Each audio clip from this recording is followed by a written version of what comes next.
আলোচনা বই থেকে পাঠ করছি। সম্রাট দাস লিখেছেন।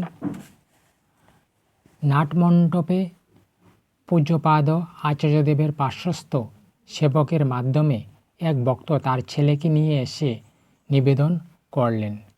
ছেলে উচ্চ মাধ্যমিক দিয়েছে, ছেলে দীক্ষা নেবে, ভবিষ্যৎ জীবনে যাতে উন্নতি হয় তার আশীর্বাদ করবেন।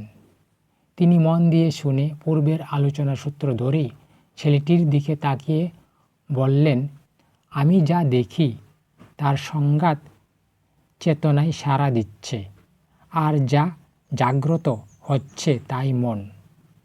এই মনের ঊর্ধ্বতন হল হৃদয়।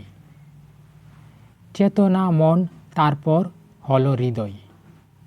তাই হৃদয়টি যদি আগে থেকেই ঠিক করে দেওয়া যায় তাতে ঠাকুর থাকবে, আর তবে মন আর চেতনাও সেই মতো চলবে।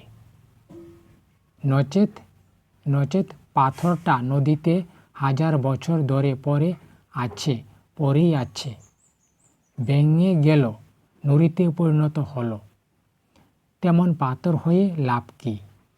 যে পাথরে এক বিন্দু জল সঞ্চয় হলো না।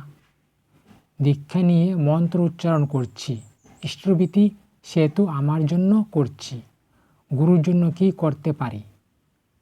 আমার জীবনটা যদি তার মতো না হলো? আমাকে দেখে ঠাকুর মনে হচ্ছে কি? যদি নাই মনে হলো তবে দীক্ষা নিয়ে মন্ত্র নিয়ে কোনো লাভ নেই। রাস্তার কুকুর আর পোষা কুকুরের মধ্যে তফাৎ আছে তো, আচরণের তফাৎ। গুরু যদি আমার মধ্যে ধরা না দেয়, আমার আদব কায়দা চাল চলনে যদি তাকে আত্মীয়কৃত না করি, তাহলে বুঝতে হবে আমি গুরু ধরিনি, আমি আমাকেই ধরে চলছি। বন্দে পুরুষোত্তমম।